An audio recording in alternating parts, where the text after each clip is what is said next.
почти 90%gacha marjangizni marketplace olib qo'yapti. Bu barcha komissiyalar, bu barcha расходlar esa fulfillment, videosyomka, fotosyomka, kargo и так далее. Bunaqa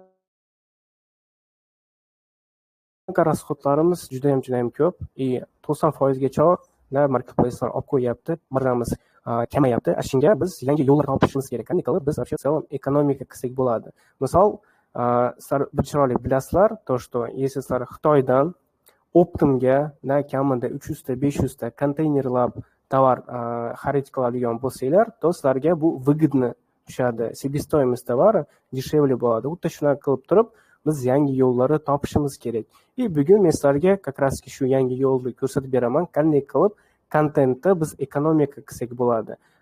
Boshida aytib o'tdim, то что обычный вообще yaxshi kontent yarataman desangiz, to kamida 30 ming 50 ming bu turadi.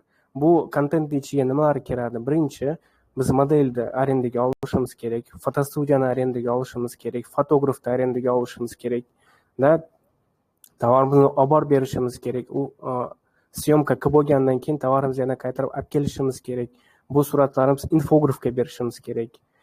Orada yana shuncha ishlar ko'p. TZ tuzish, fotografga TZ tuzish, infografga TZ tuzish. TZ bu o'zi nima? Bu texnik zadaniya. Siz to'g'ri ma'lumotni berishingiz kerak. Siz o'zingizni videongizni tushuntirib berishingiz kerak. Qanday qilib sizga syomka kerak, qanaqa infografika sizga kerak. Shu narsalarni tushuntirib berishingiz kerak. Получается, ish ham ko'p bu yerda.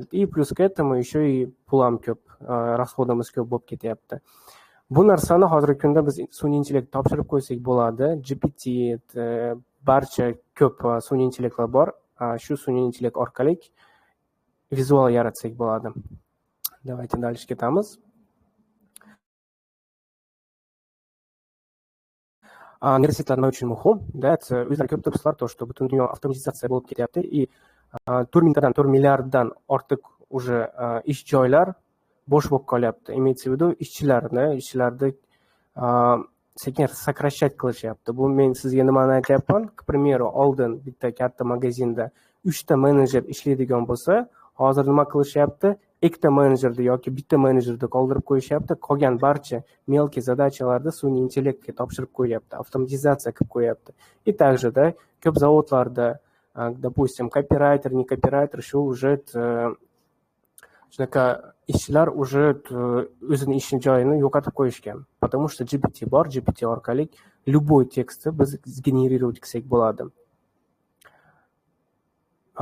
Так.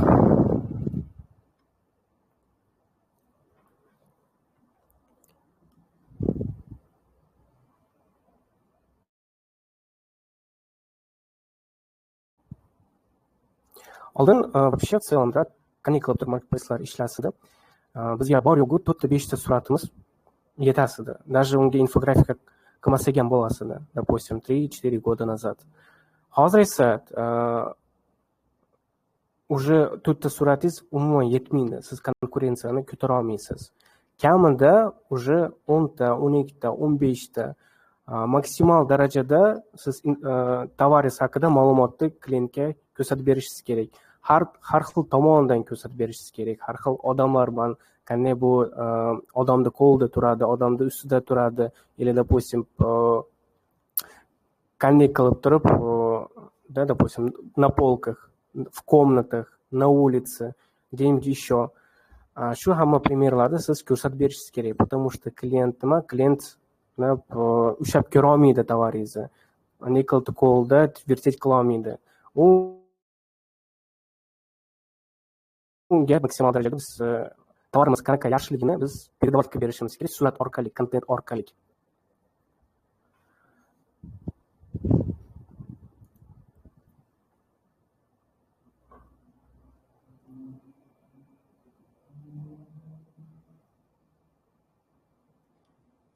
И получается, если sizni kontentingiz xromat qiladigan bo'lsa, nekачественный bo'ladigan bo'lsa, kontentingiz kam bo'ladigan bo'lsa, to bu yerda уже konversiyalar kam bo'ladi. Bu konversiyaga nima kiradi? CTR, nechta odam tovaringizni ko'rib, kartochkangiz ichiga kiryapti.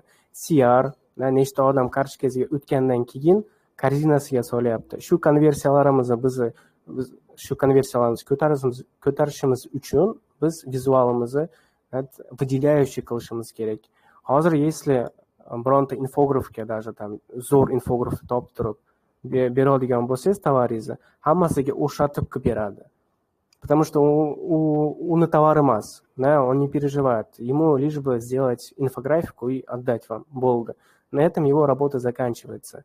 Shunga, чтобы biz barcha konkurentlarimizdan ajralib turishimiz uchun biz nima qilishimiz kerak? Что-то выделяющее, что-то необычное, что-то другое, o'ylab topib qilishimiz kerak. O'zlari ko'ryapsizlar, har kuni yangi trend chiqadi. Shu trendlarni biz ko'rib, o'zimiz kartochkamizga, o'zimiz tovarimizga ishlatishimiz mumkin.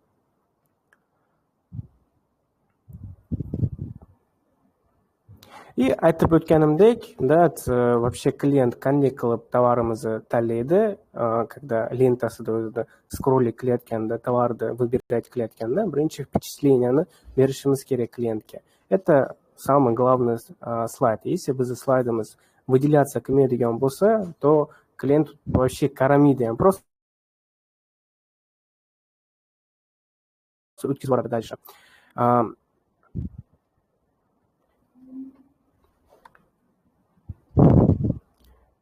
Ikkinchi, получается, чтобы shu kontentimizni chiroyli qilishimiz uchun, чтобы вызывающий, чтобы klientlar bizga вниманиесini обращать qilish uchun biz qimmat vizual qilishimiz kerak.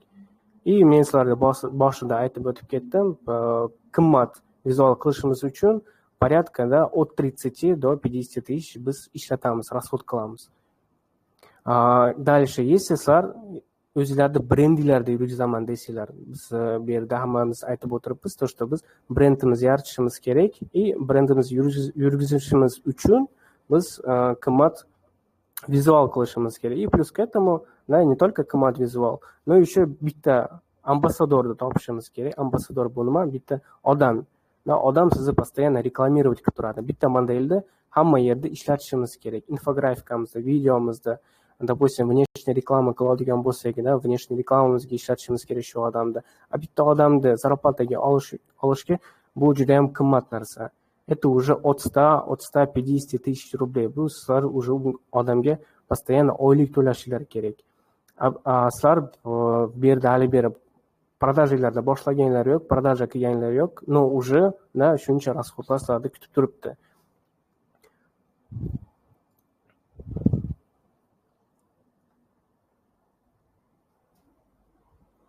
Shunga bu yerda не только visual еще, не только bunaqa bizning problemalarimiz bor. Если sizlar marketplace ichiga kiradigan bo'lsanglar, то тут еще ko'p narsa bor bu yerda. To'g'ri, вообще boshida to'g'ri analiz qilishimiz kerak. Analizga ko'p vaqt odamlar ishlatishadi. Sezonniy tovarlar bor, не сезонный tovarlar bor, to'g'rimi? Buni biz правильно анализировать qilishimiz kerak. Bestsellerlarni topishimiz kerak среди всего этого. И если biz ko'p vaqtimizni yo'qotib qo'yadigan bo'lsak, то biz отставать qilamiz. Biz o'rnimizga shu tovarni analizировать qilib, tezroq marketplace'ga chiqarib yuborishadi konkurentlar, и bizni qiladigan оборотimizni ular уже qilib qo'yishadi biz kunimizcha. Поэтому если sizlar oylab analizlarga vaqt ajratadigan bo'lsanglar, если sizlar haftalab tovarlarning infografikasini, vizualini, tovarlarning kartochkasini yaratishga, shu narsalarga vaqtlarda ko'p ajratadigan bo'lsanglar, то вы конкретно отстанете от конкурентов. Men sizlarga boshda aytib o'tdim, рынок прогрессирует, и hozirgi mal рынок очень сильно прогрессирует. Вообще, sizlarga misol keltiraman, oldin qanaqa edi? Eslardan bormi? Smartfon chiqqan, sensorli telefon chiqqan, и boshida chiqqanda kamdan kam odam u smartfonni olgan. Birinchi ishonishmagan, birinchi tushunishmagan, ularga удобнее было кнопочный telefonda ishlatish. Ikkita-uchta odamda tam smartfon bor edi. Hozirgi kunda любой odamda, даже возраст ham не имеет значения, уже kichkina yosh bolalarda ham smartfon с сенсорным экраном. Это уже обыденность, это уже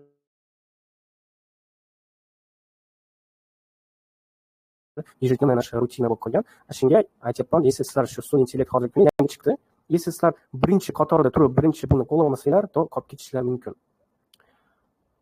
Дальше sun'iy intellekt bo'yicha AI turlari qanaqa вообще искусственный intellektlar bizda bor.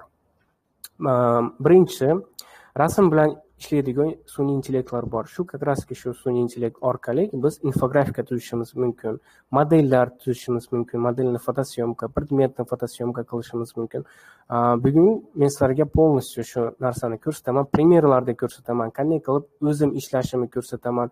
И обязательно mana shu hamma efir полностью запись qilinadi и keyinchalik efirimiz tugatganimizdan keyin videoni обязательно tashlab qo'yaman, чтобы boshidan ko'rishlari uchun, если вдруг biror narsani tushunmay qoladigan bo'lsanglar.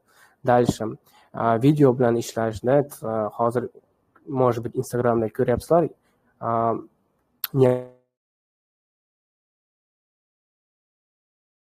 необычный videoobloshkalar paydo bo'lyapti. Birinchi obloshkani shu odam esa bironta narsani tovarni ushlab turadigan bo'lsa, shu odamni двигаться qilishga заставлять qilishyapti. Shu hamma narsa sun'iy intellekt orqali qilinyapti. Tekst bilan ishlash, sun'iy intellekt. Bu yerda barcha analiz qilsak bo'ladi, suhbat qilsak bo'ladi, har xil promptlar yozsak bo'ladi, допустим, boshqa sun'iy intellektlar uchun TZ, tekstoviy задание tuzsak bo'ladi, fotostudiyaga, infograflarga и так далее. Допустим, klientlarimiz отзыв yozyapti, shu отзывlarga отвечать qilsak bo'ladi и так далее. Buni примененияsi ko'p. Дальше avtomatizatsiya uchun biz hozir avtomatizatsiya qilib qo'ysak bo'ladi. Допустим, siz o'zingiz brendingiz bor, siz AI avatar yaratdingiz, fotomodelni yaratdingiz sun'iy intellekt orqali. Keyin video bilan ishlaydigan sun'iy intellekt orqali buni gapirtirdingiz, двигаться заставили его двигаться. И avtomatizatsiya orqali biz buni hammasini avtomatizatsiyaga qo'yib qo'ysak bo'ladi. Допустим, GPT bizga ssenariy yozib beryapti, tayyorlab beryapti ssenariyni. Rasm bilan ishlaydigan sun'iy intellekt bizga shu modelimizni yaratib beryapti. Shu modelimizni keyin video bilan ishlaydigan sun'iy intellektga o'tib turib, ошивлять qilib beryapti. И дальше bu narsa Instagram, VKontakte, TikTokka o'zi avtomatda publikovаться qilinyapti. Shuni ham yo'lga qo'yib qo'ysak bo'ladi hozirgi kunda. Brendlar uchun men o'ylayman bu zo'r narsa.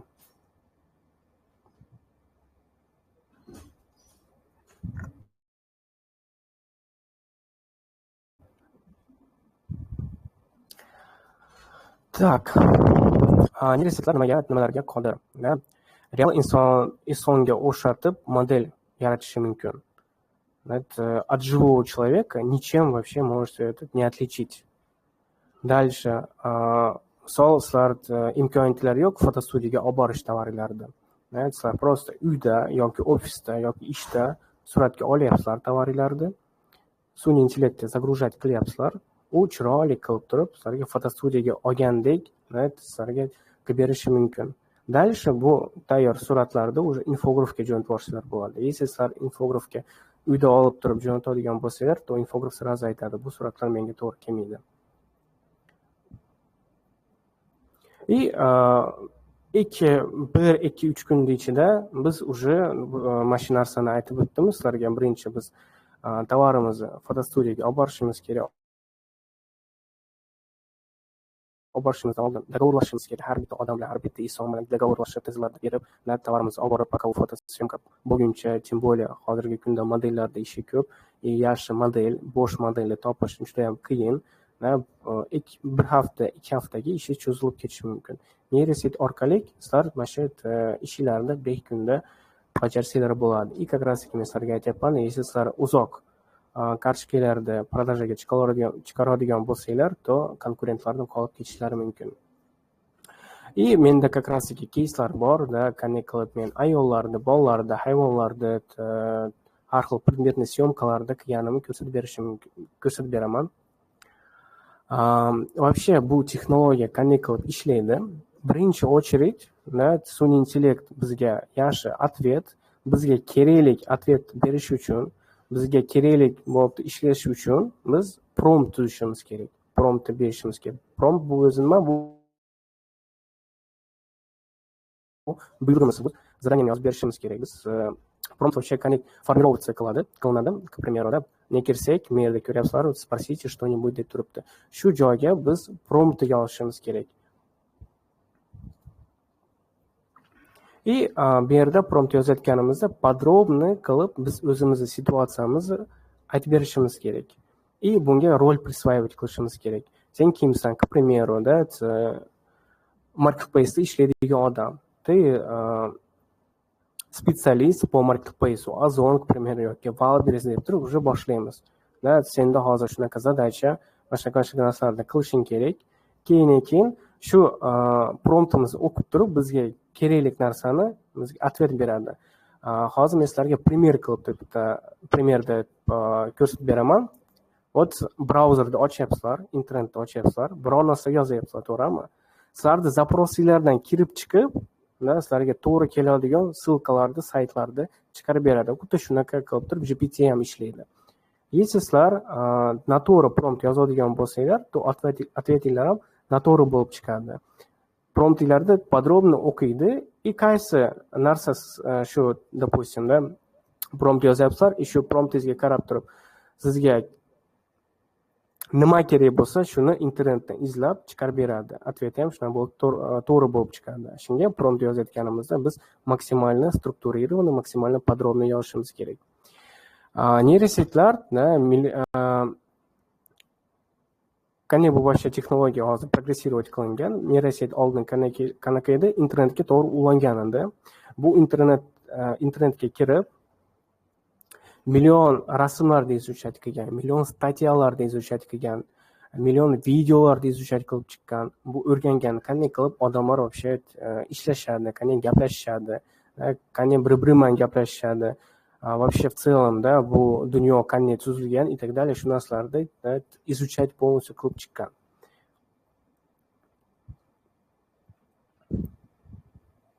Давайте например, qisqa misol sizlarga приводить qilib beraman. Misol uchun siz yozyapsiz, oq fonda to'g'ri qizildan krossovka menga yaratib ber deyapsiz. U получается millionta qizil krossovkadan ichidan eng yaxshisini tanlab sizga shuni chiqarib beradi. Получается, он из всего этого самое лучшее выбирает и sizlarga chiqarib beradi. Но lekin shunaqa qilish uchun promptimizni to'g'ri yozishimiz kerak. Nima uchun bu вообще sun'iy intellekt bizga hozirgi kunda muhim? Bu aytganimdek, vaqtingizni, pulingizni ekonomika qiladi. Fotostudiya, model, lishniy menedjerlar, потому что менеджерlarda ham hozir turi ko'payib ketdi. Отдельный менеджер, который работает, допустим, по карточкам, отдельный менеджер, который смотрит, редактирует вашу рекламу,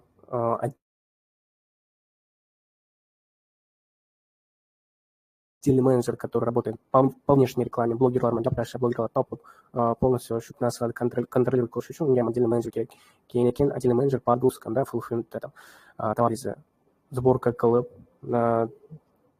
time-slotlar tanlab jo'natish, bunga ham отдельный menedjer kerak. Menedjerlar hozirgi kunda juda ko'payib ketdi. Va eng muhimi, bu siz tez ishlashni boshlaysiz, tez kartochkangizni продажаga chiqarasiz, следовательно, sizda imkoniyatingiz ko'payadi konkurировать с многими вашими конкурентами.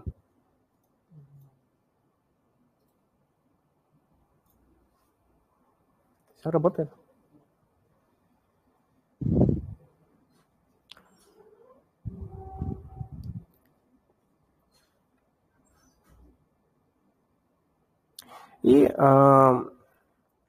Qaysi tomonlardan sun'iy intellekt bizga hozirgi kunda yordam beradi, qaysi tomonlar kuchli?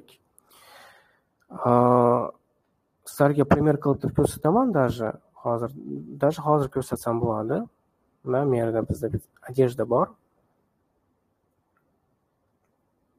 Вот. Men yerda ko'ryapsizlar, 1688 dan surat olingan.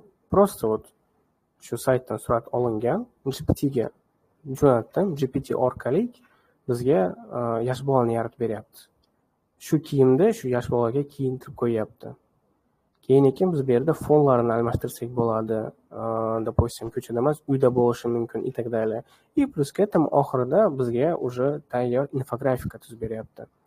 Получается, bu yerda kiyim va aksessuarlar, не обязательно hozirgi kunda fotosyomka, modelni izlab, tam fotostudiyaga jo'natish. Siz просто oddiy rasmni olsangiz bo'ladi. Shu rasmni GPT orqali vizual yaratsangiz bo'ladi. Keyin yana qayerda qiyin joylar bor. Mebel, mebelda вообще раскручивать qilib chiqarish marketplace'ga juda ham qiyin narsa. Men o'zim boshimdan o'tgan narsa bu. Во-первых, mebelda пока двигать qilguncha juda katta расход ketadi, потому что bu yerda грузовик chaqirishingiz kerak. Oddiy taksida, oddiy dostavka orqali jo'natib borolmaysiz. И плюс к этому mebelda, допустим, Xitoydan yoki bironta boshqa shahardan olib kelish ham bu juda katta pulga chiqadi. Kamida 30 ming, 40 ming, 50 ming расход bo'lib ketib qoladi. Плюс к этому, если fotostudiyaman gaplashayotganingizda aytsangiz, mebelda men suratga olaman desangiz, то сразу ценникlar x2 bo'lib turib oshib ketadi. Потому что ular ham tushunib turibdi, mebelda suratga olish qiyin. Допустим, kichkinagina predmet bo'ladigan bo'lsa, вот, к примеру, наушники, uni tam jildirib o'zingiz bemalol suratga olaverasiz. Но mebelda tam уже 2-3 ta odam постоянно yoningizda turish kerak, чтобы двигать, чтобы har xil ug'ullarda har xil rasmlar chiqishi uchun. Keyin aksessuarlar, tam sumka va o'yinchoqlar, ular ham qanday bo'ladi? Вообще bu обычно qanday bizda bo'ladi? Тут товарищ дешевый, и siz uni dешевоga sotasiz. И то что palka, uni специально fotostudiyaga olib borib rasm qilish. Shunaqa momentlarda обычно bu как раз aksessuarlarda, kichkinagina narsalarda, kichkina o'yinchoqlarda chiqarayotganda marketplace'ga им lень, им не хочется тратить деньги на фотостудии, на инфографику, и hammasi o'zi qo'lidan qilgisi keladi. Shunaqa joylarda yordam beradi. Keyin hayvonlar uchun, если, допустим, sizlarda kadrlarda bironta bir hayvon bo'lish kerak bo'lsa, там собака, скажем, кошка, потому что животные категория тоже очень хорошая, и товары для животных хорошо, вообще оборот kassa yaxshi, хорошо sotiladi. Plus к этому средний чек qimmat. Потому что o'zlar bilasizlar, o'rislar o'zini домашний животныйni yaxshi ko'rishadi. Постоянно bironasi olib turishadi. Но lekin, bironta bir chiroyli it yoki mushuk topish uchun juda ko'p vaqt ketadi. И plus к этому uni olib kelish kerak, uni ushlab katta suratga olish kerak. Bu ham juda qiyin. Hozircha murakkab вообще nimalarni hozir qilolmayapti, juda qiylanyapti. Bu har xil printlar. Если sizni одеждangizda printingiz ko'p bo'lsa, qiyin print bo'ladigan bo'lsa, то buni в точности realizovat qilishi qiyin. Keyin barcha mелкий detallar, simlar yoki там еще что-то, bularda ham прям полноценно sizga surat tashlasa, sizga infografika berish qiyin. Обязательно bunga ham infograf kerak bo'ladi.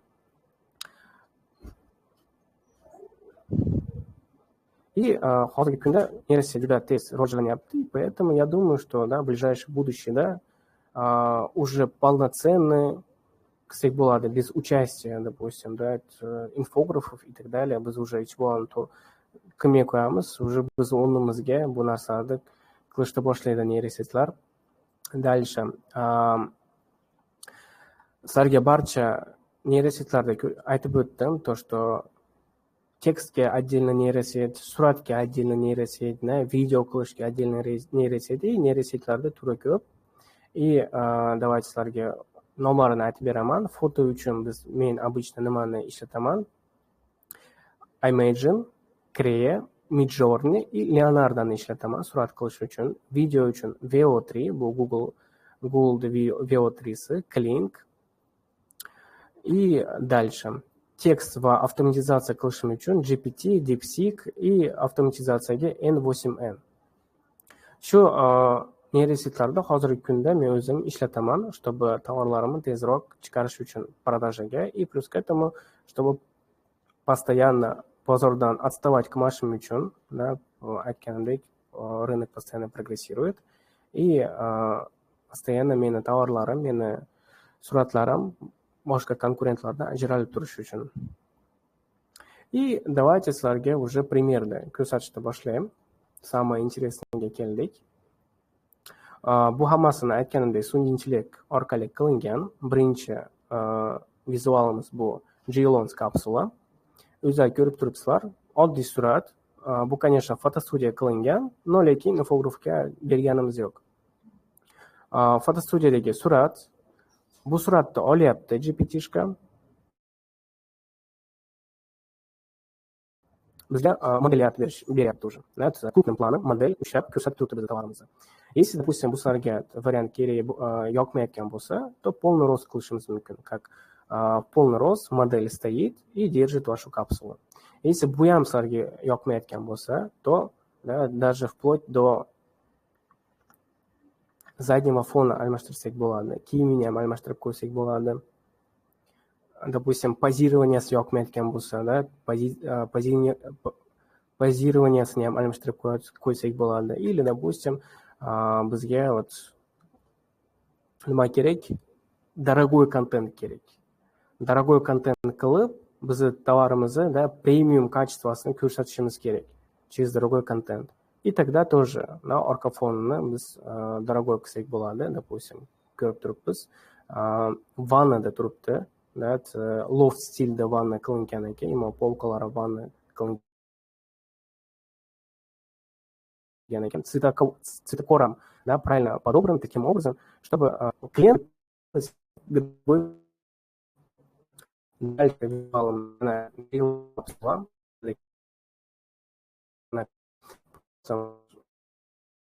сура, вот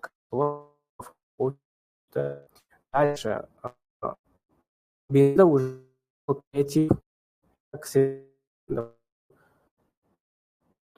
тут запах yaratib bo'ladi.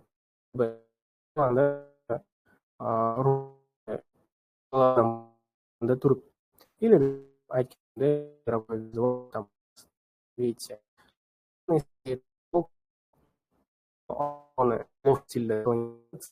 тоже прообраз. Далее очень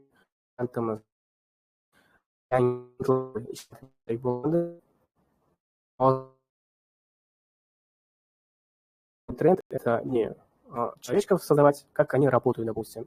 Может быть, там Instagram, да, shortslarda sizlar bu narsani ko'rgansizlar.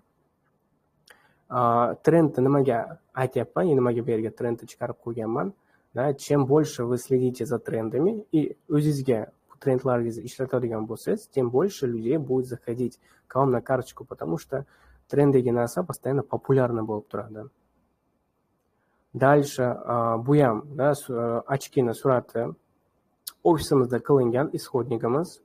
Biz bu yerda ko'rib turibmiz, to что bu shu suratni olib turib fotostudiyada qilingandek qilib chiqarib beryapti. Shu suratni olib, keyin biz infografga jo'natib yuborsak bo'ladi. Mana da fotostudiyada qildim, вот держи фотографии. Или, допустим, modelga kiygizib qo'yapti ochkini.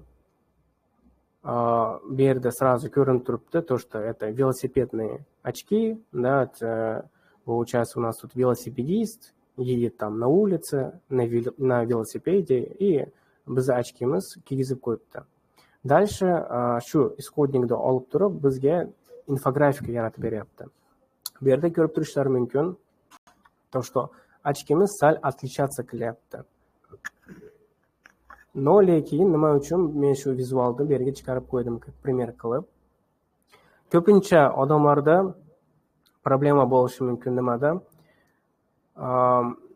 Konsepsiyani to'plasha olmaydi. Вот konkurentlarni изучать qiladi, bironta bir infografga bersa, infograf shu konkurentlarga o'xshatib beradi, но ничего не отличается, да, все одно и то же.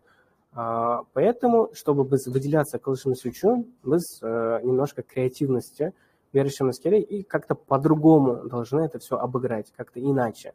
И bu yerda ham bizga GPT yordam berishi mumkin, sun'iy intellekt.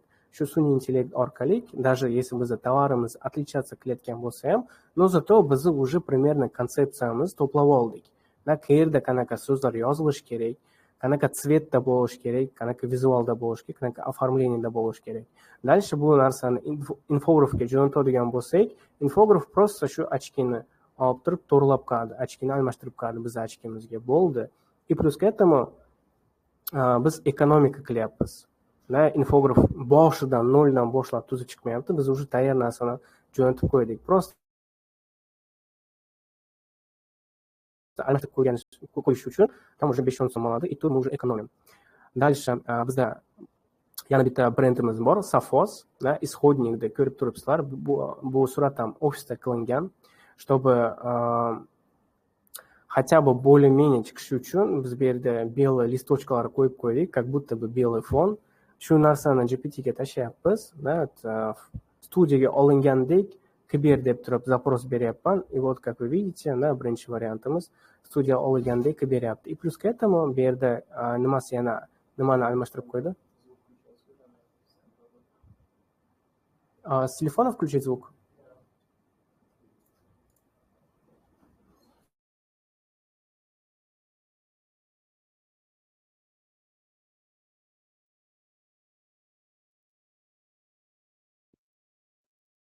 Так вот, aytganimdek, studiyada suratga, точнее, studiyada bo'lgandek qilib beryapmiz. Bizga studiyaga o'xshatib qilib beryapti suratimizni, plus к этому biz bu yerda ko'rib turibmiz. Suratga olayotganda juda yaqin olgan suratga, и поэтому некрасиво chiqib qolgan. Bu уже o'zini diafragmasini подбирать qilib, chiroyli ko'rinish bo'lishi uchun chiroyli qilib bizga vizualka beryapti. Men sizlarga hozir primer qilib tushuntirib beraman, yaxshini sizlar tushunasizlar. К примеру, вот sizlarni если yaqindan oladigan bo'lsanglar, то обычно вам фотография не нравится. А если sizlarni uzoqroqdan suratga tushirsa, то sizlar уже симпатичнее chiqasizlar, sizlarga bu surat yoqadi. И точно так же и тут. Если sizlar tovarni juda yaqin oladigan bo'lsanglar, то товар непрезентабельный bo'lib suratga tushadi. Поэтому в студии как делать? Birinchidan это свет настраивают таким образом, чтобы hamma tomoni яркий bo'lishi uchun, и uzoqroqdan olishadi, чтобы tovarimiz chiroyli ko'rinishi uchun izdaleka. Дальше bu suratni olib turib biz задний фонni almashtirsak bo'ladi, ko'rib turibsizlar. И помимо заднего фона biz еще barcha elementlar qo'shib qo'ysak bo'ladi, vizual. К примеру, брызги воды. И oxirida infografika Kber desak, infografika ham bizga tuzib beradi. Вот капсула для стирки 106 штук. Хоть и инфографика сal простенький bo'lsa ham, но уже как бы результат o'zlar ko'rib turibsizlar. В дальнейшем infografika beradigan bo'lsalar, buni sal доработать qilishi mumkin. Или даже допустим, любой редакторda ochib turib, o'zinglar дорабатывать qilsanglar bo'ladi. Дальше болгарка. Вот bizning исходникimiz, bu fotostudiya olingan surat, болгаркani ushlab turibdi. И biz bu yerda nimani ko'rsatishimiz kerak? Болгарка это стройка. И как мужчина работает на стройке, как использует эту болгарку, потому что bunaqa narsalarga обычно qanaqa kerak video yoki fotografiya, как на деле ishlaydi bu tovar. И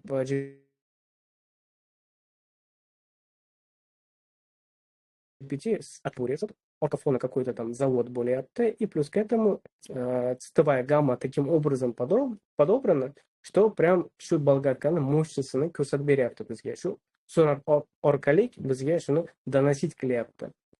Ikkinchi вариант, тут уже другой мужик, получается, использует очки, которые мы с вами видели. Но тоже очень хорошо получилось. И uchinchi вариант тоже. Biz bu yerda nimaga ahamiyat berishimiz mumkin? Tovarimiz никак не отличается. Даже перчаткasi ham никак не отличается. Но при этом, чтобы surat yaxshi chiqishi uchun rakursda almashtirib qo'yibdi. O'zlar ko'rib turibsizlar. Но неплохо уже вышло. И uchinchisi уже получается infografika Kber deyapman. Болгарка 800 Вт. Men основной характеристикalarini yozdim. Но lekin немножко, да, напортачило. Biz bu yerda ko'rib turibmiz, bitta qo'lma ushlab turibdi, непонятно за что держится.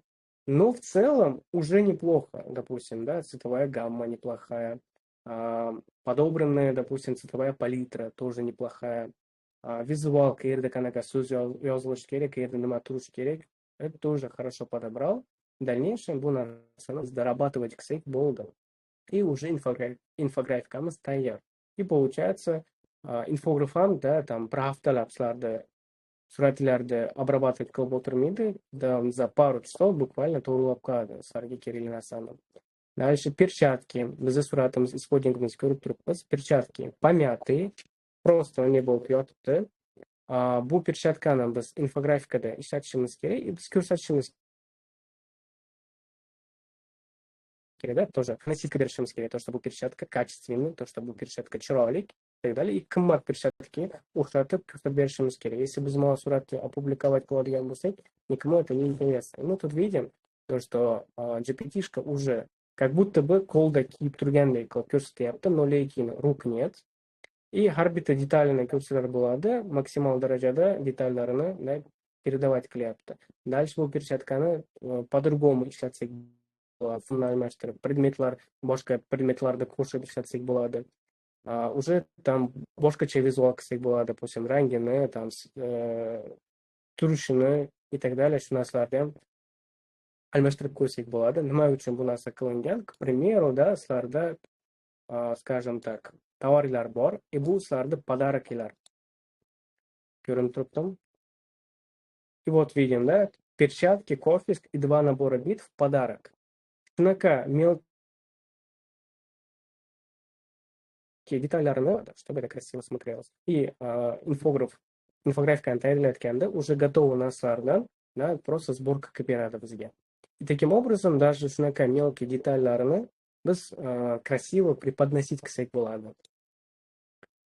И turunchi, получается, последний визуалimiz, как мужчина, orqada ko'rib turibmiz, стройка ketyapti, да, как использует эту перчатку, как надевает, как эта перчатка смотрится. Немножко трупованно qo'shib qo'yibdi, чтобы, да, это немножко использованный o'xshab ko'rinishi uchun. Дальше перфоратор. Также bizda studiyada olingan perforator исходникimiz. Bu perforatorimizni biz GPT nima qilib beryapti? Как будто бы, да, это, получается, модель держит этот перфоратор и светлит бетон. Чтобы shunaqa vizual qilishimiz uchun, да, nechta ketadi. Modellar 1 soatlab ishlaydi. Даже bitta artikulingizni qiladigan bo'lsa ham, все равно 1 soatlik pulni oladi. Kamida 5000 turadi. Да, если oddiy там modelь topadigan bo'lsak. А если, допустим, знаменитый раскрученный modellarni договариваться qiladigan bo'lsak, ularni, это уже там chekimiz за 30, за 50. Дальше mashinaga studiya topish тоже, да, bironta bir stroykani topish. И hamma studiya ham разрешать qilmaydi sizga shunaqa narsani ko'rsatish, да, чтобы перфоратором работали, это шум, это мусор и так далее. Ikkinchi variantimiz, да, fotostudiyada как будто бы olingan, но при этом необычно olingan. Тут уже, да, свет правильно настроен, цвета все сочные, и bu narsaga просто ustiga tekst yozib, infografika qilib qo'ysak bo'ladi. Uchinchi вариант, да, у меня самый любимый вариант это. Почему? Потому что men motorni mощностini ichidan ko'rsatib beryapman. Допустим, infograf bu narsani qilib bera olmaydi, если даже qilsa ham qimmatga tushib ketishi mumkin. Или, допустим, siz o'zingiz instrumentingizni разбирать qilib turib olmaysizda в любом случае. А тут GPT, искусственный интеллект orqali biz внутренности ko'rsatib beryapmiz, чтобы эффекты передать, да, клиенту, да, показать, как работает мотор, как он выглядит, и плюс к этому доказать, что motorimiz 100% medna obmotkada qilingan. И uchinchisi уже shu barcha elementlarni ishlatib infograf menga infografikani tuzib beryapti.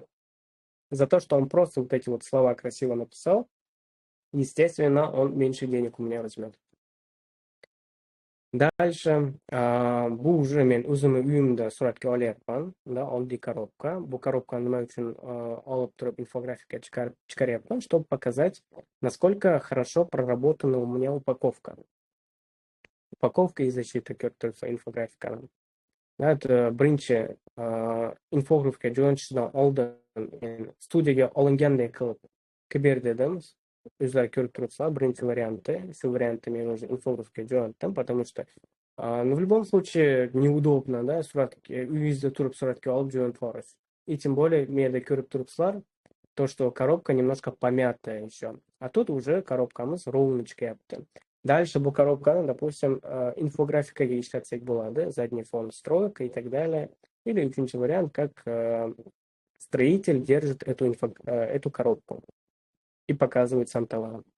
Но в любом случае, это туринче, получается, визуалом, да, это инфографика, упаковка и защита, и еще модельді генерировать qildim.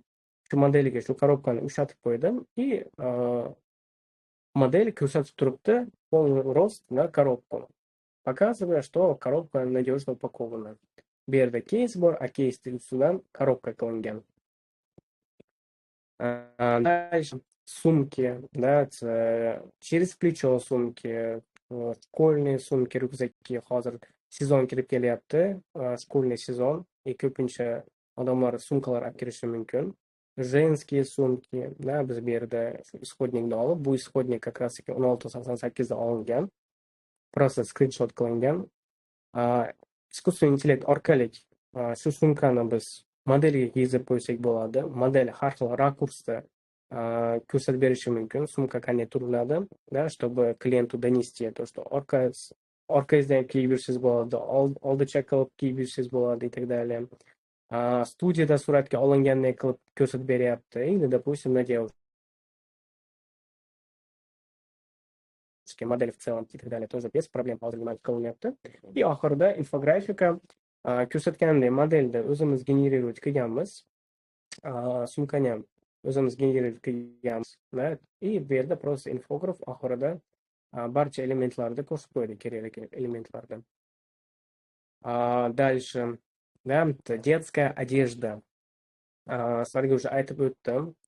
Особенно детские одежда, да, детские вообще, любой детский аксессуар, да, там памперсы, не памперсы, игрушки и так далее, это очень сложно, особенно подобрать малыша, да, модель малыша.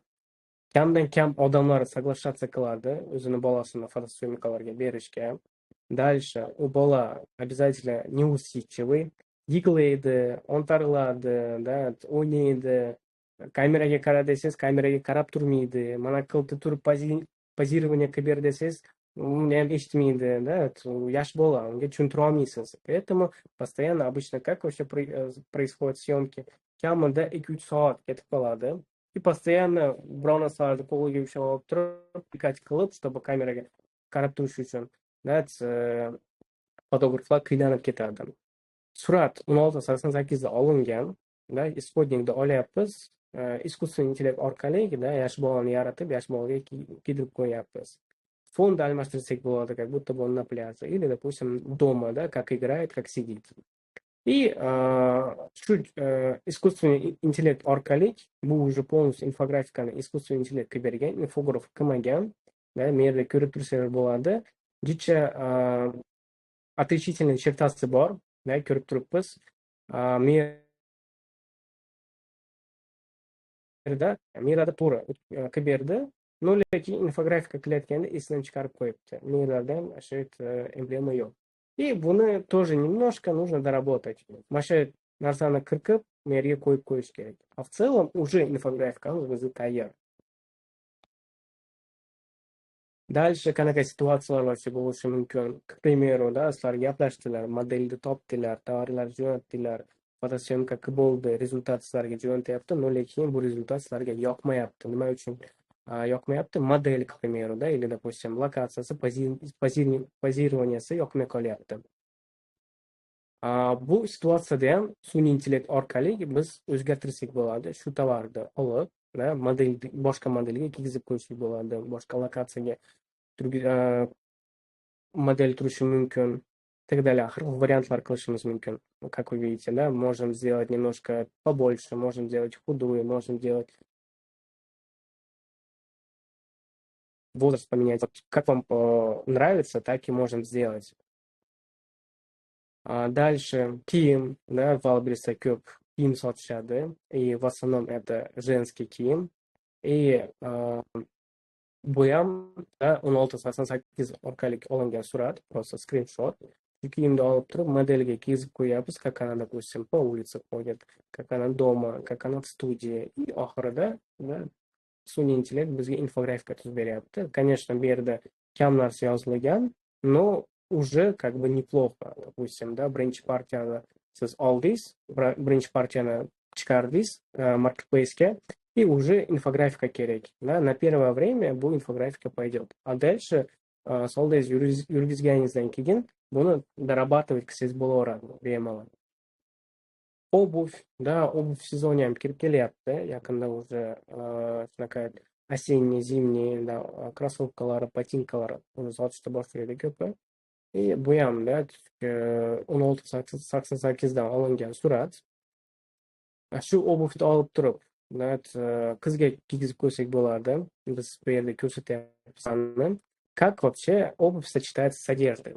С пальто, с курткой, с черными брюками или, допустим, с плащом, да, и bu yerda ko'rsatib qo'ygan мокрый асфальт, чтобы намекнуть на то, что эта обувь демисезонная, его можно надевать там мокрую погоду, да, вода отталкивающая и так далее. И oxirida vizual, точнее, инфографика bizga tuzib beryapti. Ботинки демисезонные, bu yerda немножко криво qo'yib qo'ygan, да, но buni ham исправлять qilsa bo'ladi. И девушкаga не шорты, к примеру, да, и нужно было брюки поставить.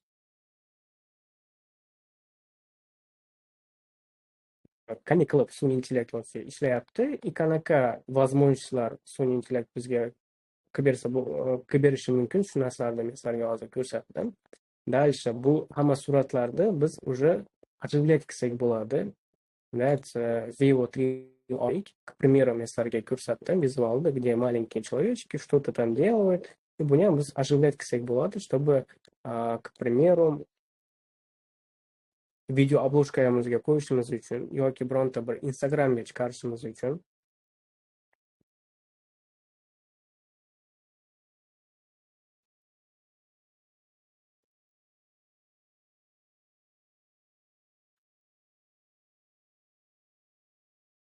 ko'rib turibsizlar, да, как оно все работает, какое видео делает. Bu yerda немножко косяк bor. Допустим, biz kapsulani ochib turib to'kib qo'yyapti. Такого не должно быть.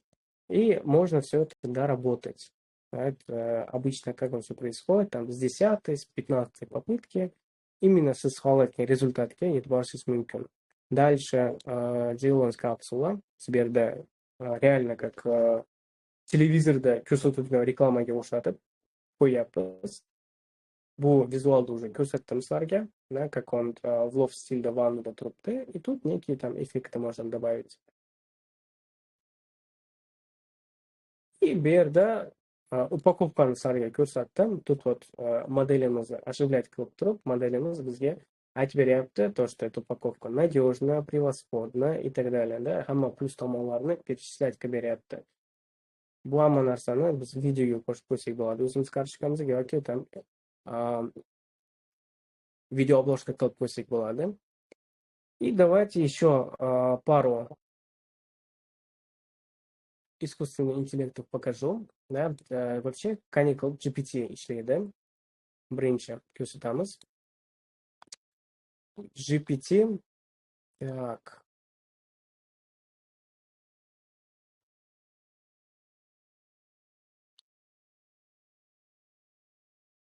Aytganimdek, GPT ishlatishimiz uchun biz promptni to'g'ri yozishimiz kerak.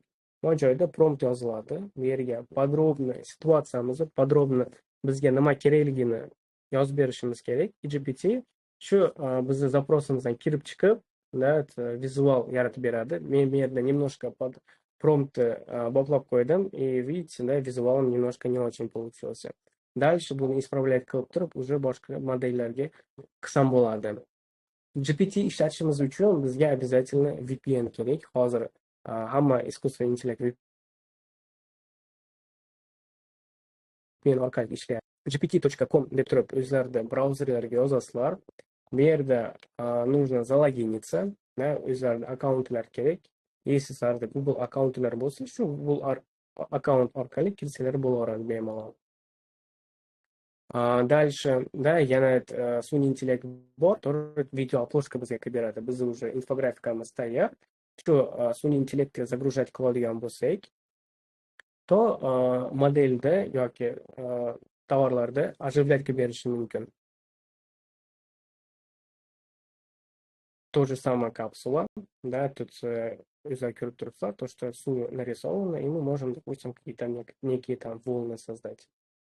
Или, допустим, платье, да, каникулы, платье ko'rinishda ko'rinadi, narsalarni biz ko'rsatib berishimiz mumkin. Тут тоже модель, да, необычно встает, показывает, вертится. Дальше Flipik degan sun'iy intellekt bor. Bu yerda biz уже полноценный o'zimizni AI modelimizni yaratishimiz mumkin. Bizga o'xshagan modelda chizib beradi. Keyin VO3 ga buni yuklab turib, уже buni оживлять qilsak bo'ladi. Таким образом уже необычный kadrlar qilsak bo'ladi. Или, допустим, yuzlarda brendlarni o'zlar раскручивать qilsalar bo'ladi Instagramda.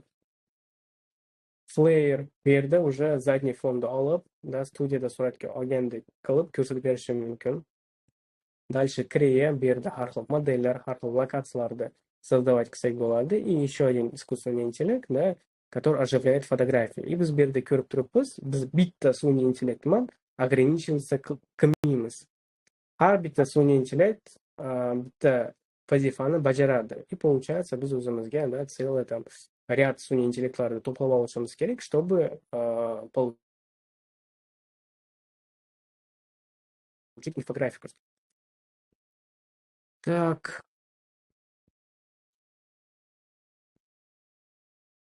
И давайте дальше prezentatsiyani yoqaman. Dальше ketamiz. Eng ko'p so'raydigan savollar,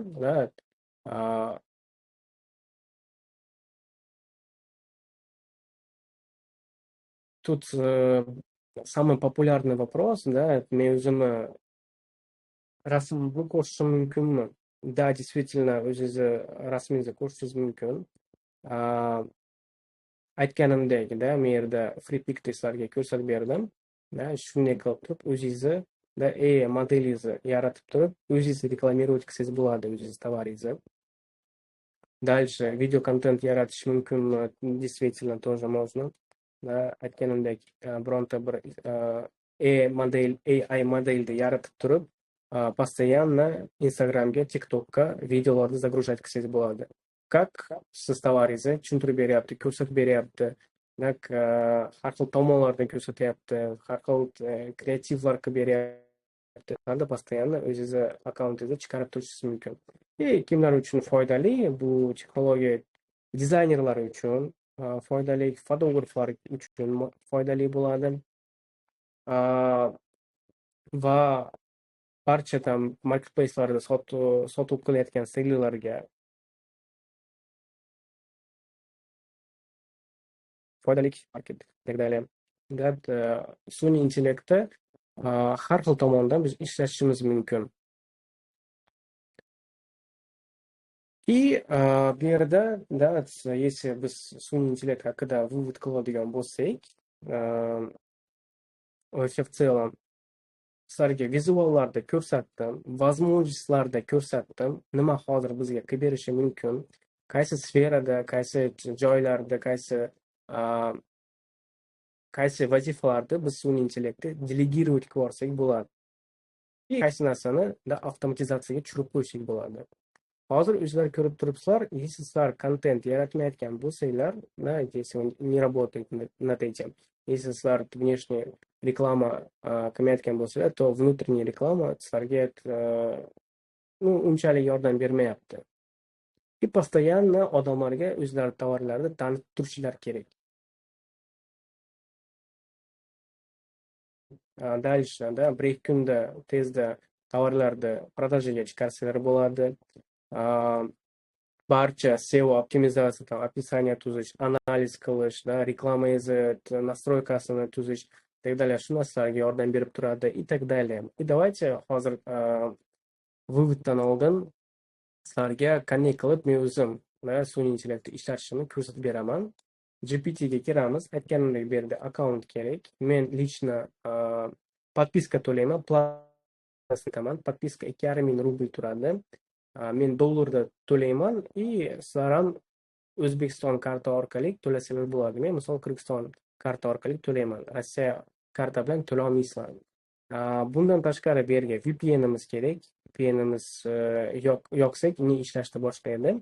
И давайте birinchi sizlarga eng muhim narsani ko'rsataman. Это ko'pincha odamlarda вообще problemasi, это правильно сделать analitiku. Siz boshida analizni yaxshi qilib, yaxshi tovarda, bestsellerda topolmaydigan bo'lsangiz, то в дальнейшем qiynalib qolishingiz mumkin. Я не говорю, что у вас nичего не получится, но просто, допустим, konkurensiya ko'p kategoriyaga kirib olsangiz, то qiynalishingiz mumkin. Поэтому biz bu yerda Moneyplace, M-Postat, любой аналитический servisni ocha olamiz. Ochib turib, к примеру, давайте elektroдрели kategoriyasi bu yerda tovariga o'tib, mana shu barcha tovarni GPT ga jo'natib olsak bo'ladi. Sizlarga hozir ko'rsatib beraman, qanday qilib qilaman. Bu yerda filtrni yoqib olamiz, чтобы yangi chiqqan yoki, допустим, продажasi uncha bo'lmayotgan sotuvchilarni ham загружать qilmasligimiz uchun, потому что тут продавцов 18 тысяч. Давайте тут фильтрni to'g'rilab olamiz. Период, продажа за период, допустим, от 80 штук. Eng yaxshi sotadigan Excel tablicasini skачивать qilsak bo'ladi. GPT ga o'tib, Excel tablicasini jo'natamiz и уже bu yerda prompt yozamiz. Prompt yozayotganimizda aytganimdek, maksimal darajada подробно ma'lumotni berishingiz kerak и rol присваивать qilishingiz kerak. Bu kim, nima vazifani bajaradi, nima sizga kerak, nimani sizga qilib berish kerak. К примеру, ты там эксперт по маркетплейсу, к примеру, Озон, по маркетплейсу Озон, у тебя за плечами там 20 миллионов оборота, ты точно знаешь, как находить товары, как выявлять именно те характеристики, которые нужны, допустим, клиентам. Так, как выявлять характеристики, которые на данный момент нужны покупателям. Для чего мне характеристиканы yozyapman? Это если biz hozir topib, это уже bizda ikkinchi zadachamiz bu tovarni bironta yerda xarid qilishimiz kerak. Yoki там Xitoydan zakaz qilishimiz kerak, yoki bozorga chiqib qidirishimiz kerak. И biz bironta narsadan отталкиваться qilishimiz kerak. Примерно biz bozorda tushunishimiz kerak. Hozirgi kunda qanaqa xarakteristika klientlarga kerak. К примеру, oldin eslasanglar bo'ladi. Опять телефонный пример qilib ko'rsataman. 8 гигабайт память, это было очень много. 1000 песен, 1000 фотографий, 1000 видео могли смело загружать. Hozirgi kunda 8 gigabayt hech kimga kerak emas. Очень минимальная характеристика телефона, это нужно 56 гигабайтов, а то и 128. Shunaqa joylarda yutkazishmasligi uchun biz analiz qilayotganda biz выявлять qilib olishimiz kerak. Qanaqa tovarlar продажа qilyapti и ularni xarakteristikasini изучать qilib olishimiz kerak. Дальше bu yerda biz uni rolni присваивать qildik. Дальше biz o'zimiz situatsiyamizni объяснять qilib berishimiz mumkin. Я тебе скинул Excel таблицу, скачал Moneyplace, там с Moneyplace. Так, я на почте была, я тебе скинул Excel таблицу, скачал с Moneyplace. Проанализирую эту таблицу.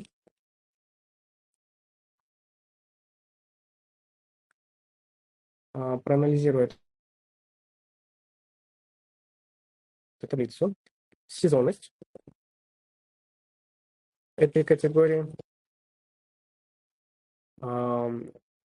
Выяви сезонность этой категории. Какое УТП мне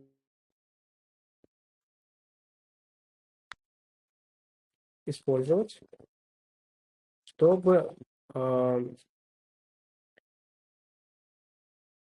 отстроиться от конкурентов.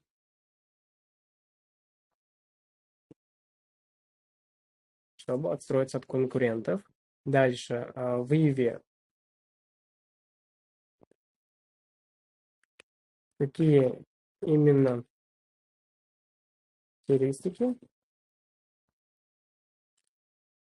нужны клиентам.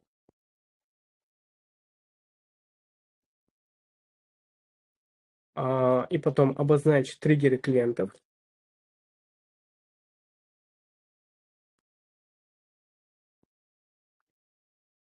Обозначь триггеры клиентов и распиши, где, как я могу этот товар раскрутить. Да, разделил запуск, то, что sen там опытный селлерство и так далее. Excel, Moneyplace Excel скачивать колл-цена товара берияппан, sen bu yerda UTP'ni изучать уникальное торговое предложение. Да, qanaqa характеристика bilan товаром обладать qilish kerak, чтобы barcha konkurentlardan men отстройка qilishim uchun. Дальше qanaqa klientlarimni triggerlari bor, да, qaysi joylarga men upor berishim kerak, и плюс к этому план действия, qanday qilib все bu tovarni men раскручивать qilsam bo'ladi, strategiyani yozib ber deb so'rayapti. Jo'natamiz и буквально, допустим, да, 2-3 минуты ждем, bizga полностью от и до bu tablitsani изучать qilib turib, уже bizga tayyorlab beradi hamma narsani. Ko'rib turibsizlar, bu yerda уже analiz kerak.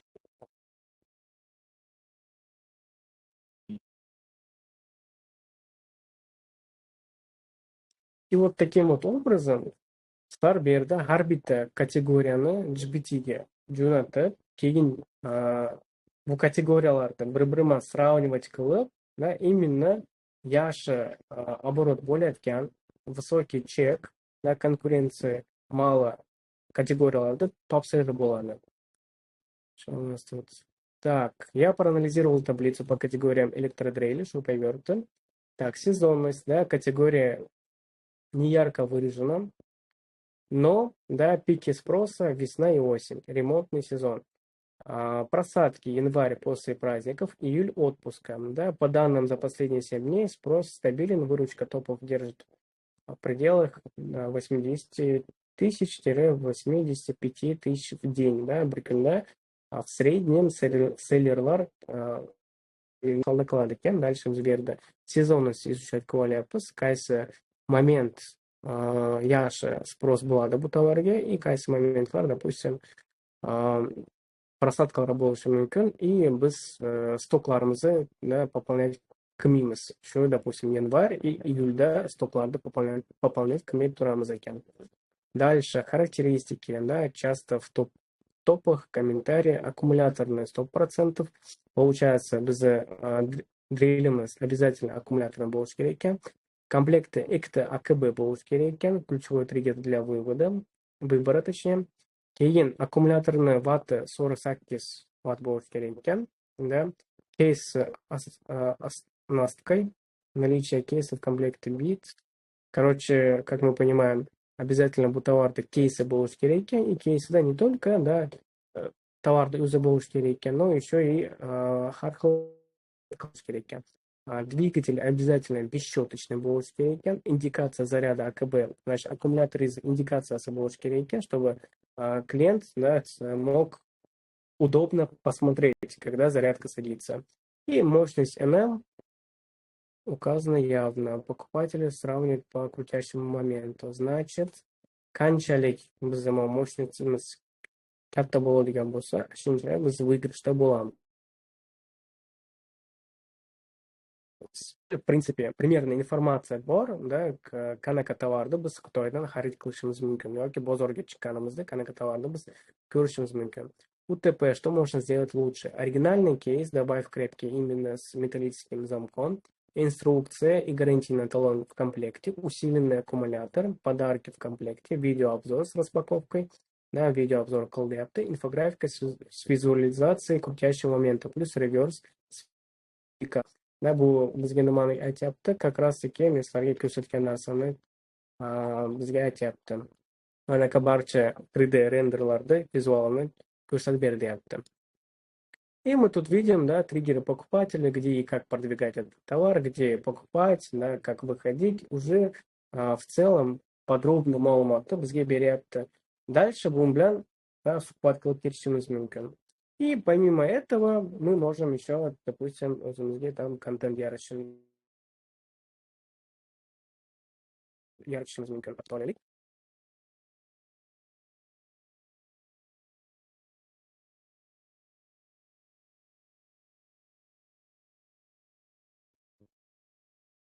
Да, там можно написать на день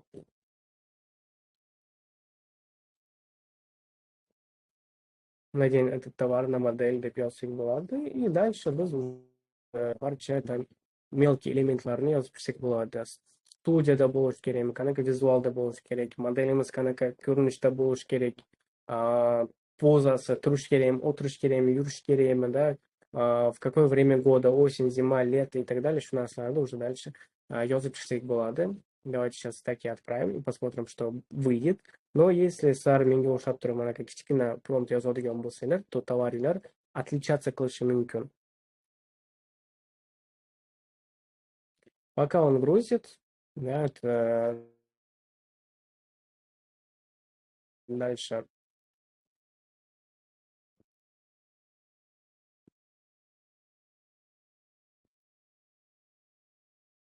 Пока он грузит, давайте boshqa искусственный интеллектlarga o'taylik. Hamma искусственный интеллект, да, по одному принципу ishlaydi. Обязательно подписка kerak, обязательно клиент. Если подписка sotib olmaydigan bo'lsangiz, то ограниченияsi bor. И обычно, да, qiynalib qolishingiz mumkin с этими ограничениями. И поэтому лучше, конечно, да, подписку. Подпискалар har xil bo'lishi mumkin, начиная от 1500, заканчивая и 20, и 25 тысячами и так далее. Допустим, mana подпискасы oyga, так, oyga necha bo'ldi?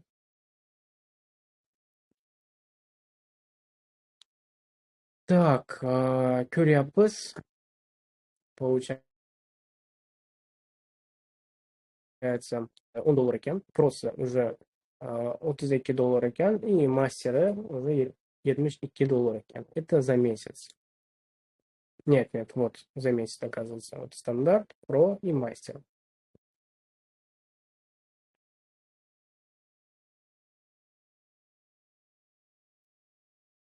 И aytganimdek, любой искусственный интеллектga kirsanglar, обязательно, да, promptni полноценный qilib, подробно qilib yozishlari kerak.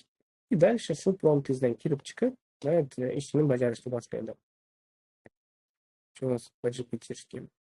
Ну, почти. Немножко tovarimiz baribir отличаться qilyapti. Я уже вижу текстурasi sal boshqacha bo'lib qolibdi, но если uzoqdan ko'radigan bo'lsak, то в принципе товар похож. Есть только мелкие детали, где товар отличается.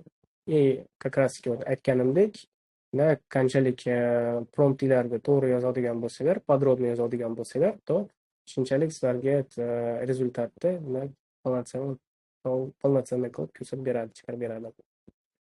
И плюс к этому модель мне не очень нравится.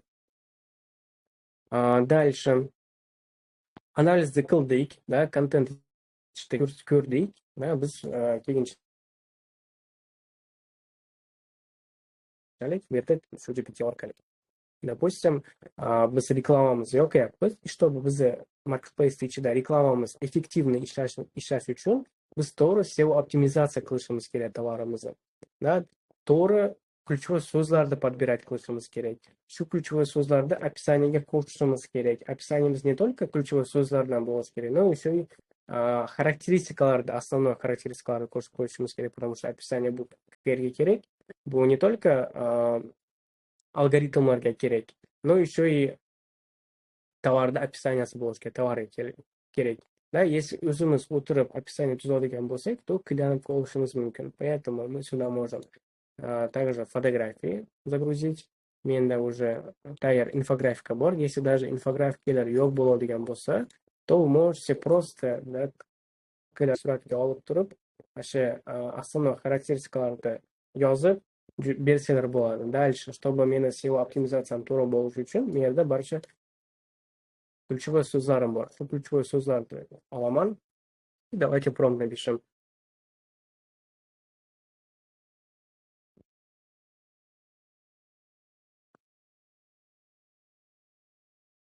Ты специалист по Marketplace Озон. Опять мне роль-то присваивать Клеопан. Ты точно знаешь, как работают алгоритмы Marketplace, площадка великий. Ты точно знаешь, как работают алгоритмы площадки. Ты точно знаешь,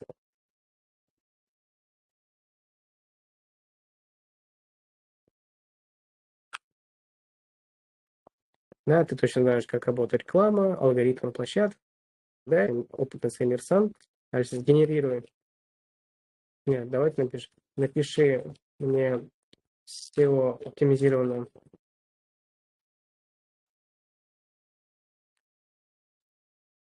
SEO оптимизированное описание для моего товара. Так, характеристики.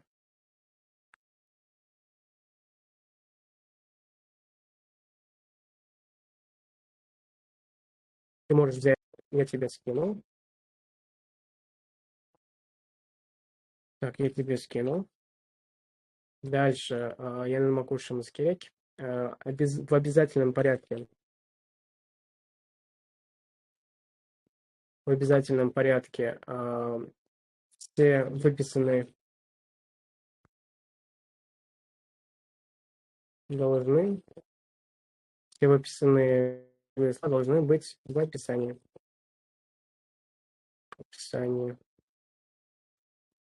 Дальше ключевые слова.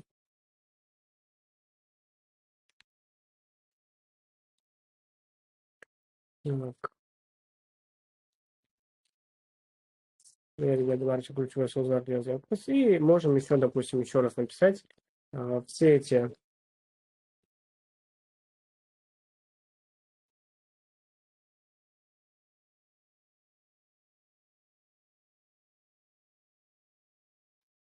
быть в описании. Все, jo'natamiz описание ko'rsatib boshlasam, да, bu yerda nimaga uchun men aytyapman, то что har bitta ключевой so'z описаниеda bo'lishi uchun bo'lishi kerak, чтобы maksimal darajada SEO optimizatsiyani добиваться qilishimiz uchun. Вообще algoritm platformada qanday ishlaydi. Есть, допустим, bu yerda perforatorda sotyapmiz. Если algoritm sizni tovaringiz, sizni kartochkangiz perforator bo'lishini bilmaydigan bo'lsa, то kerakli klientga tovaringizni chiqarib bermaydi. Поэтому biz названияsiga, характеристикаларga, описанияsiga hamma yerga perforator deb yozib chiqishimiz kerak. И алгоритм тоже вот как браузер работает. Да, siz yozyapsiz, sizga maksimal darajada to'g'ri keladigan saytlarda chiqarib berishga harakat qiladi brauzer. Точно так же тоже система работает. И поэтому biz maksimal darajada ключевой so'zlarni ishlatishimiz kerak, чтобы bizni qolgan konkurentlardan ko'ra tezroq chiqarib berish uchun. Так, описаниемыз tayyor. Да, мощный перфоратор электрический кофикс, да, профессиональный инструмент для дома и стройки. Ищите надежный перфоратор. Так, 3 режима работы сверления. Для кого подойдет. Гарантия 3 года. Так, перфоратор электрический. Видим ключевые слова. Так, дрели электрические. Видим ключевые слова. Ну, в целом, да, ключевые слова практически все он использует. Ну все, shu описаниeni olib, biz уже kartochkamizga yozib qo'ysak bo'ladi. Так вот,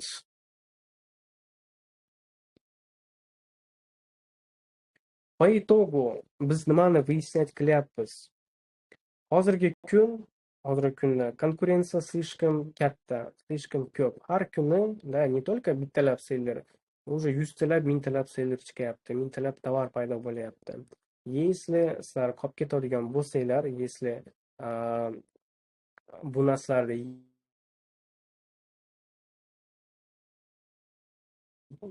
qilmaydigan bo'lsanglar, qo'llaolmasanglar, to qolib ketishlari mumkin. Rынок texnologiyalar sizlarni kutib o'tirmaydi. Qachon bu aka yoki opa o'rganadi.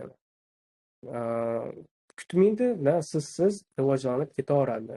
Siz qolib ketishingiz mumkin. Поэтому, чтобы не отставать, постоянно, qanaqa yangilik chiqyaptimi, shuni birinchi odamlar bo'lib turib изучать qilib olishimiz kerak. Дальше bu sun'iy intellekt уже hamma отраслlarga, hamma конец bo'ladi. Во всех направлениях уже искусственный интеллект присутствовать qilyapti. Hamma menejerlarda, там bank, не bank и так далее, уже hamma yerda искусственный интеллект присутствует. С клиентами он уже сам общается. Avtomatizatsiyani sizlarga ko'rsatdim. Shu avtomatizatsiya orqali biz уже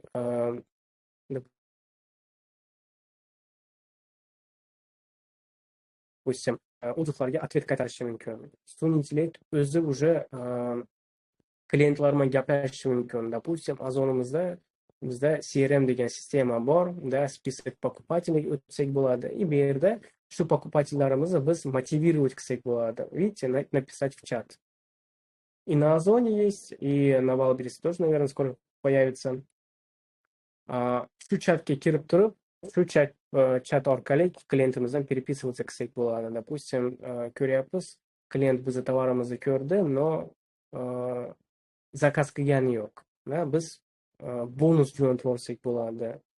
Полноценная переписка qilsak bo'ladi. Bu tovarimizni не только Ozon yoki Wildberries orqali, но еще Яндекс.Маркет, Авито и так далее, boshqa platformalar ham bor.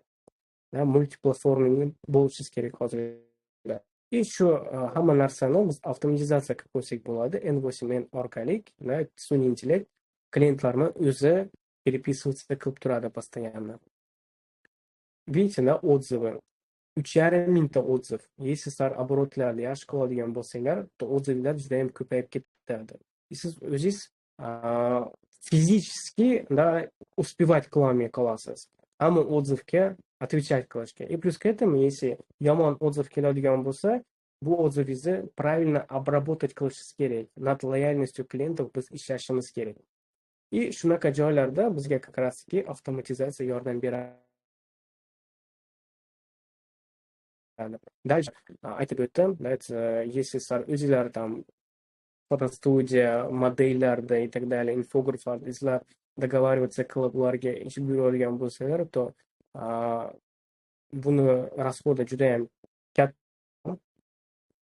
И плюс к этому vaqtingiz juda uzoq qoladi. И плюс к этому, если sizni o'qitingiz yo'q bo'ladigan bo'lsangiz, если siz novichok bo'ladigan bo'lsangiz, то вам трудно, концепцию придумать, проанализировать товар, понять, как вообще рынок работает, куда двигается, и qanday qilib men konkurentlarni отставать qilmaydi deb turib vопросlar возникать qiladi. Shularga novichoklarga qiyin ответ topish.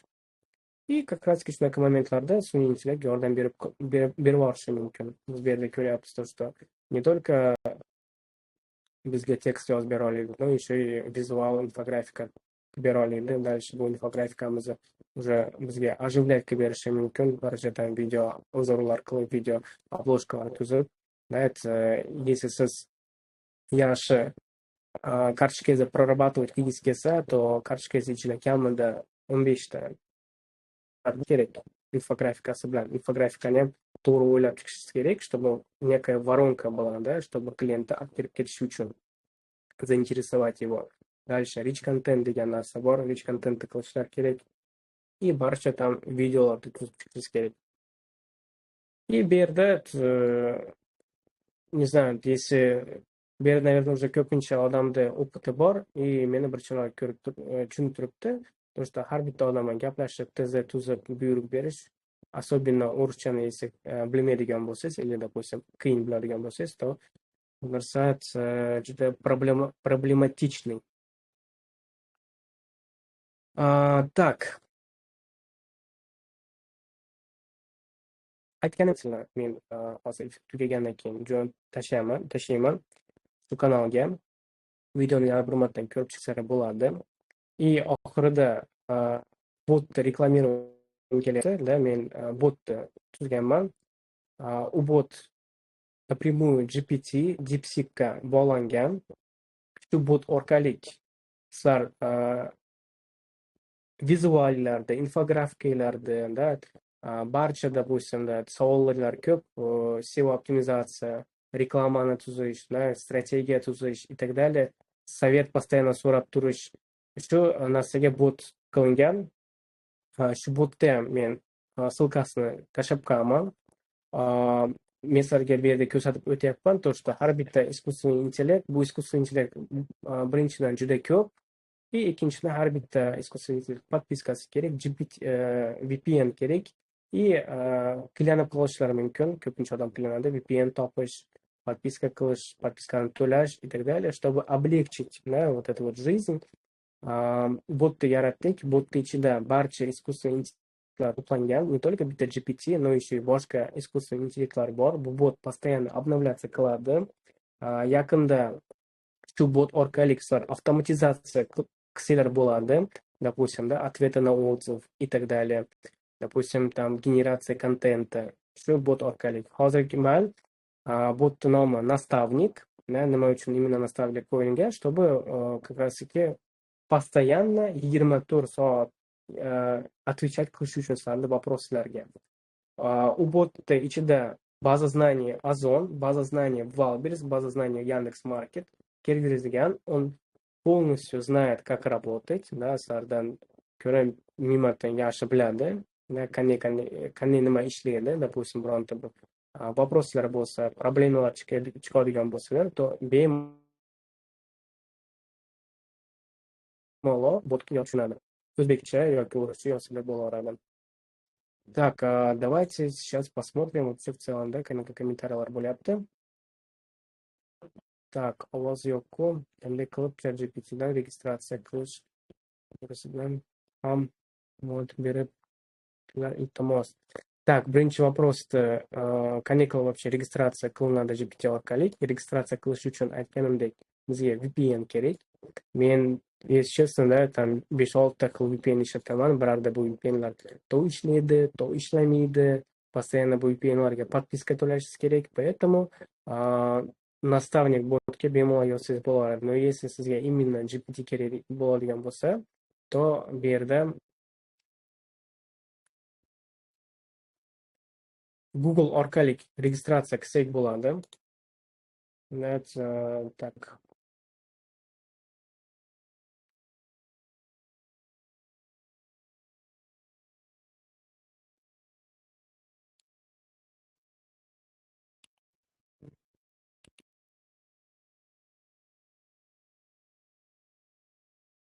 Brauzerga kirib gpt.com deb yozasizlar. И Google akkauntlarga kirib, Google akkaunt orqali avtorizatsiya qilsanglar bo'laveradi. Дальше у вас включает тут окошко. Shu окошкаga prompt yozasizlar. Bu yerda barcha har xil fayllarni jo'natsanglar bo'ladi. И инструментlar bor. Допустим, глубокое исследование, создать изображение, поиск в сети и холст. Не только yozishlari mumkin, но еще и голосовой orqali или, допустим, suhbat qilishlari mumkin, напрямую.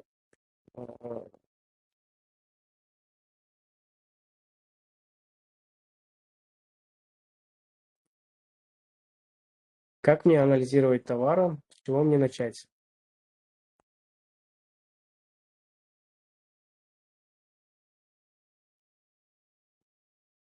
Анализ товара обычно начинается с изучения. Ну и так далее. Shundan qilib turib, suhbat qilib o'tirsanglar bo'laveradi bemalol. Так. Дальше вопрослар. Так.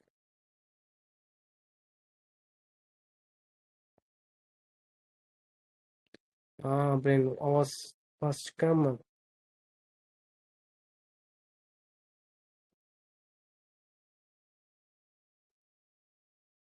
Так, эфир umuman ishlamayapti, ovoz yo'q. Скорее всего, сразу может быть интернет, да, ishlayapti, подключение Bluetooth olmayapti. Но в целом, да, если вопросlar прям ko'p bo'lmaydigan bo'lsa, то все, можем на этом закончить.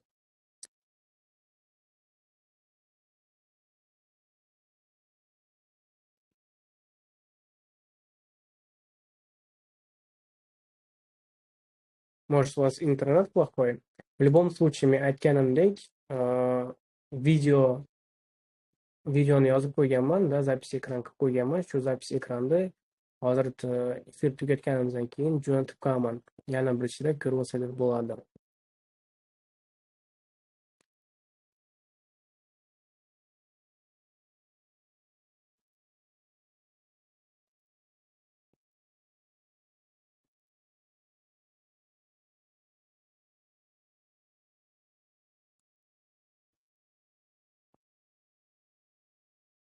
Ну, тут видите, да, этот в России немножко интернет ishlamay qolyapti.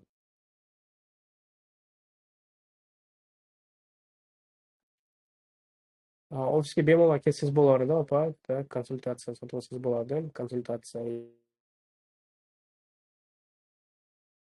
adres bo'yicha oling, magaziningizni ochib, bir sharoit analiz qilib, konsulировать qilsangiz bo'laveradi bemalol. Так, qanday kiramiz? Ссылка yo'qmi? Ссылка qayerga, aka?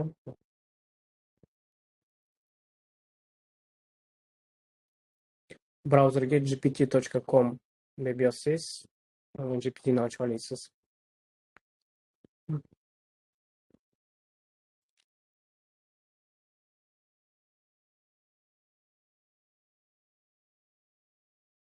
Ну все тогда. Hammaga rahmat, qatnashishlaring uchun. Videoni aytganimdek, hozir efir tugatgandan keyin jo'natib yuboraman yana bir martadan. Eshitmay qolgan bo'lsanglar, biron narsani ko'rmay qolgan bo'lsanglar, bir ko'rib olsanglar bo'ladi.